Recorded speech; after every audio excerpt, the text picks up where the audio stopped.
I love you and I give up.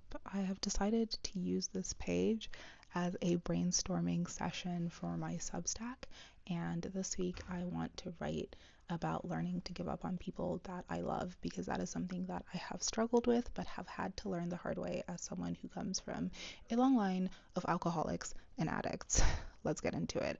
I actually posted this as a carousel on Instagram, and the response surprised me because it just existed in my notes app as like that line, I love you and I give up. This was after I left my uncle in rehab for the third time. So that's like the context of that. So I'm going to read the carousel and then we'll get to brainstorming about what sort of experiences I want to write. If I want it to be a storytelling of my experiences to that conclusion, or just like the fact that I'm saying I love you and I give up and not I love you but I give up, which is also what I wanted to write, but I realized that the love does not, or the giving up does not negate the love that is there. It is really like a self-preservation thing, and I had to do it. So here is me reading the carousel.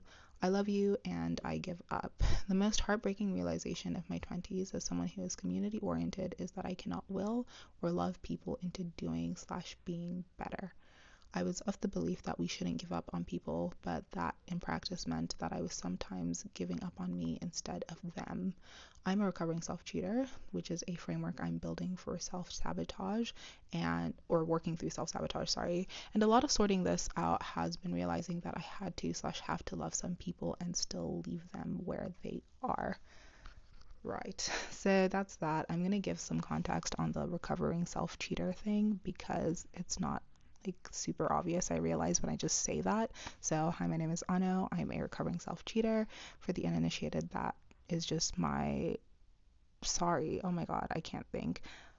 But self-cheating is just the term that I use to describe what it means to behave in ways that are contrary to the goals and visions you say you have for your life. I started using it when I was on what I call Operation Pinterest, my journey to achieving my Pinterest board. You'll recognize that as a rebrand, and all my attempts at rebranding were failing because I was never committing to the daily consistent actions that would actually allow me to achieve that picture perfect moment. For example, I had the same pin for like my gym goals or my my body goals, and I literally ate like shit. I think like my like in the middle of uni, I had 6 donuts one day. Like, is that the behavior of someone who wants to be in the best shape of their life? No. Or I would have finished manuscripts pinned on there and I would not write a single word. So stuff like that. I recognize that behavior as a betrayal of the self, inspired by the Crime and Punishment quote about how your greatest sin is that you have betrayed and destroyed yourself for nothing. Something that really lit a fire under my ass when I first read it. And it's really been my mission to not live a life of self-betrayal, to not cast myself the role of the side chick in my own relationship with myself. So, oh, give me a second. I don't want to be the side chick in my own life. I don't want to cast myself aside. I want to live a big and beautiful life. But as someone who struggles with self-sabotage, self-help, and other journeys have not been working for me, so I decided to build my own framework because I think that if something is not legible to you, you cannot possibly recover from it. So recovering self-cheater as the framework and the term, the language that allows me to try and try again and keep going, which has historically been hard for me. That has just been my main goal this year, to build this framework and finally get to building my Operation Pinterest, which is my journey to achieving my Pinterest board, like I said. So I've made August a month of self-reflection. I've gone through a lot of life changes. I graduated, I moved from DC to the middle of nowhere in Zimbabwe. I'm from Zimbabwe, so it's not that big a change, but like from being in uni and having classes to like working on a farm and then sometimes in the city, it's a very different life and I have different goals now. So I figured that I should probably ground myself this month and reflect. And the source of reflection or the guiding question, I don't have any prompts, is just like, what is wrong with me, or how have I gotten to a point where I have these entrenched thinking patterns that allow me to self-abandon and self-sabotage, which was what came out when I was writing my little carousel post for 2 days ago. That's when I wrote this, about how I have to love people and leave them. I had a hard time loving and leaving people because it kind of felt like if I gave up on them, I was also giving up on myself, because I know that there is a lot that I fail at and cannot do. Nobody's perfect and such, but that framing, especially when it came to family, one of my closest uncles, who we don't really speak anymore, was well, is an addict. And like I said, it took to round 3 of some very catastrophic and heartbreaking moments for me to be like, I can't be a part of this anymore. And that was heartbreaking.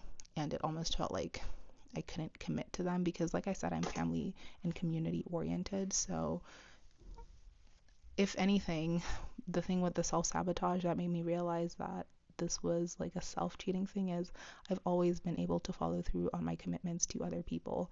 So I was a good student because I didn't want to fail my parents. I started a nonprofit. I'm able to run it because I don't want to fail those people. I'm able to be a good friend because I don't want to fail people. But when it comes to things that only impact me, I suddenly cannot commit for shit. And so that's when I realized it's not a lack of commitment, it's really a self-cheating. In any case, this is supposed to be a brainstorm for this week's Substack. So I think I want to talk about 3 things. So it will be, I think that will be the title, I Love You and I Give Up, and it will talk about how I got to that conclusion. I think I want to start my introduction by talking about the difference between saying I love you and I give up and saying I love you but I give up, and how I swapped one for the other, because that actually is very meaningful to me. I never would have thought that I would be someone who was able to give up on someone that I loved, and because I thought that would negate the love. But I need to talk about how I reframed it. I think that would be helpful for people.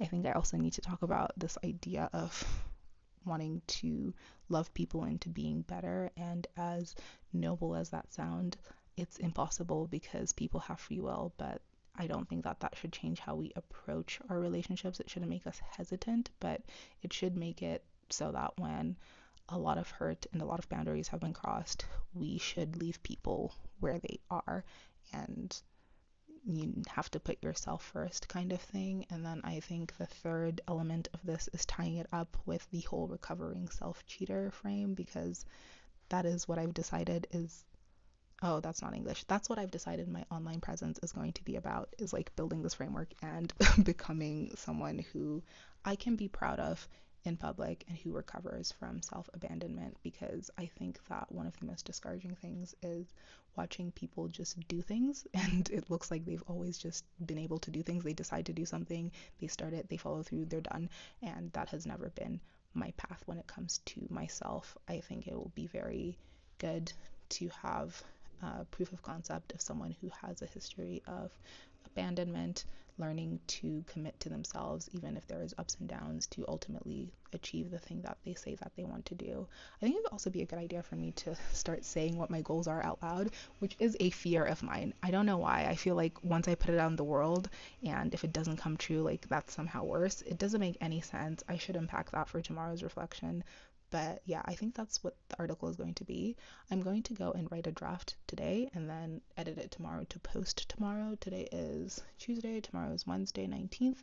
And then I will make another video of me just reading the article, uh, and having me reading the article with like some vlog clips that I filmed, because I wanted to film a farm vlog, but it was not working. I don't know how people film, you guys. I don't know how to talk to the camera like in between scenes. So we're going to do a voiceover over farm scenery situation and see how that does. I will say it's very good for me to use the YouTube like this, the YouTube, because I'm the only one who watches these videos. Me and like one other person. Shout out to you if you made it this far, whoever you are. So I think it's good for me on my fear of being seen. And I don't know, I'm really good at starting things. So the fact that like no one is here is very good for me. What I'm bad at is following through. So hopefully, we start this and it's good and I'm able to continue doing it. In any case, this is getting longer than I wanted it to be, so I will have to love and leave you here. Goodbye.